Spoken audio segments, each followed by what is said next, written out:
Bodybuilding is not just a sport. It is a way to live one's life, to reach for that moment of perfect symmetry and dimension. Welcome to the cult of the body. Bodybuilding is a tremendous thing when you realize that you have a hand, you have the power to create your body the way you want it. Today on stage, you have to be as big as you can be, as muscular as you can be, as ripped you can be, and as freaky as you can be. I think a bit obsessed. Body That we are a little... building is not body destruction. If anyone thinks that there's no drugs in all sports, they're living in a vacuum. I am 100% drug-free. Bodybuilding gives you power, gives you energy. I really respect these guys that go out there and do it naturally because they've really got to pay attention to their diet and their supplements. And I'll pick poses that are going to make me look bigger than I really am. Because that's what this sport is all about, the sport of illusions. I don't want to sound cocky or anything, but I'm going to go out there expecting a win.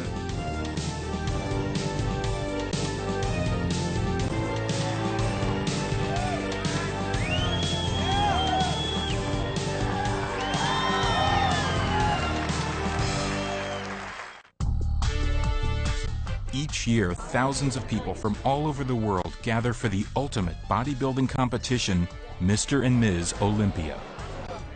The Olympia Expo hawks fitness products, and celebrity bodybuilders are on hand to inspire hungry fans. Whether you're a fitness buff or a 98-pound weakling, the Olympia delivers muscle, mass, and mania.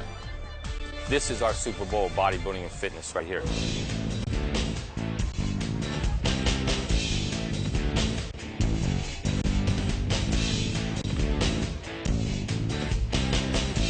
You have to have strong willpower, you have to have strong determination, and you must love what you're doing more than almost anything in the world. With the pros, it's a whole nother ballgame because you're talking about working with the elite athletes in the world, the best. The guys you see at the Olympia are the top 13 or 14 elite athletes in the sport. And when you qualify for the Olympia, you enter the elite group. You have to feel great, and you have to let everybody see that you know you feel great and that you are great. Backstage at the Olympia, athletes pump blood into their muscles, tan and oil their bodies, all in preparation to show off the quality and size of their physiques. Tanning is really one of the things that they're judged on. You got to understand they have to be really exaggerated tanning. You know, it's not just a normal tan like you and I have. It has to be really, really dark. It makes them glisten, and it really just highlights and defines their physique, so you can just see their definition more. I'm the last person they see before they go up on stage, so it's very important that I make them look their best. They're presenting that total package, therefore I must make sure every body part is completely in view. If there's too much oil in one spot and not enough on another, it's going to take away from their symmetry. It could do nothing but mess up their body, so all that time, effort, money that they put into their contest could be completely axed. A panel of IFBB judges await the start of competition. We judge them for their muscularity, for the symmetry, and their proportions and definition. There are 7 compulsory poses highlighting arms, legs, abdominals, and back. Each competitor tries to emphasize their strengths and hide their weaknesses. The size in itself won't make you win. The quality of the muscle itself won't make you win. It's a combination with symmetrical development. That's the key. Every part of your body has to be symmetrically developed to the other parts, and they all have to be at their top level. If somebody comes in with a huge, massive chest and massive biceps and shoulders, but they've got weak legs, they're gone. Symmetrical posing means you show the left and your right side of your body exactly the same way. Then we do a comparison where we put 2 or 3 fellows together. That's really where you can really get down to the nitty-gritty. Because everybody looks good by themselves. At this level, these guys are all champions. So when you see them by themselves, you're going to say, wow, this guy's great, this guy. You put them together next to each other, and that's where you decide who's first, who's second, who's third.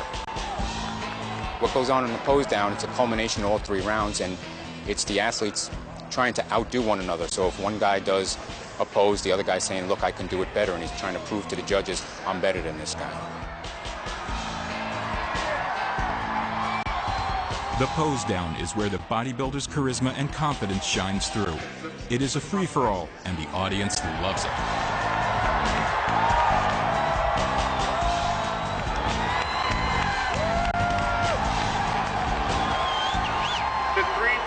Olympia champion, Ronnie Coleman. The Olympia purse is $435,000 unevenly split between the men and women. Top prize is $30,000 for the women, split between two weight classes. $110,000 for the men, winner takes all. Prize money aside, to win the Olympia is the brass ring that promises product endorsements, guest posings, and supplement support. It really takes discipline to make it to the top in anything, and especially bodybuilding, because it's not like the training takes all day, but you're involved with your body all day. Bodybuilding is made up of 3 stages. 1 is a competitive sport. 2 is a lifestyle. And 3 is an art. Training begins at the gym.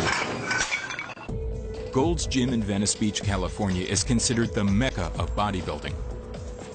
Whether you are an amateur or a pro, the goal is to become ripped and shredded, to see the physiology and shape of the muscle through the skin.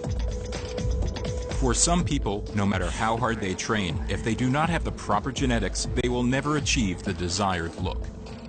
Genetics, you have to have proper skeletal system. You got to have wide shoulders, you got to have narrow waist, hips, you got to be in proportion. See, what I'm doing is shoulders or delts. And the reason I wrap the dumbbells with these is because I can't really grip the weight during the course of the exercise because the weight gets pretty heavy on my hands. Bodybuilder Craig Titus has been training for 11 years, 8 of which has been geared towards becoming a professional athlete. Because I'm dieting, I'm just burning interstitial fat out of my muscle, shaping my muscle, and creating a look that I need for stage rather than trying to build, so I lighten the weight to avoid injury. See, that got heavy. That got heavy as hell.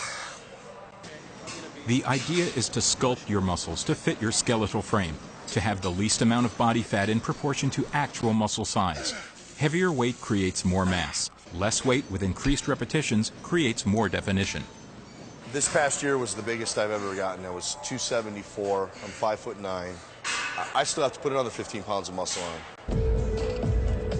The amateurs, I mean, they're just so hungry because they want to get to where they're like the Ronnie Colemans and the Flex Wheelers and the Chris Cormiers and the Nassers and all these, the guys that they're idolizing in the magazines. Amateur bodybuilder Travis Wojek trains alongside the pros. At age 20, he is just entering the sport on a competitive level as a natural bodybuilder. It's a tough thing coming into the bodybuilding world because everybody tells you what you should be doing. And coming in, especially as an amateur and as a beginner, you have to realize that everybody's an expert. Everybody's an expert on their own body, and you have to find what works good for you. This exercise here is one of the greatest isolation bicep workouts with the elbow against the leg. Keeps it in a position where it's always tensed. So the veins coming out real nicely here. It means they like this exercise. Across town, Stan McQuay starts his day at the gym. Trying to wake up. Like Travis, Stan is a natural bodybuilder. Dying today. After attaining 3 black belts in the martial arts, Stan has been building muscle for 10 years. This year, he turns pro. Bodybuilding is definitely growing in the aspect of different types of people. Come on, wake up.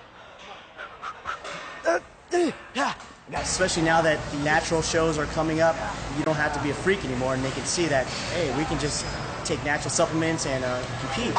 I'm not trying to get big and huge, I try to stay nice and symmetrical, still pleasing to the average person, so that when they come to a competition, they can actually say, I'd like to look like that. And it is easily obtainable. Not easily, but it is obtainable.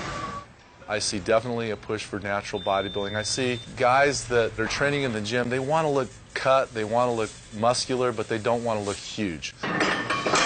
First of all, it's the hardest sport in the world to turn pro at. When you're professional, you can make money at it. And when you're amateur, you don't. Basically, the difference is when you become a professional bodybuilder, you get paid for absolutely everything you do. Photo shoots, magazine covers, endorsements, guest posing, seminars, guest speaking, and even your prize money. And as an amateur, you don't get paid prize money.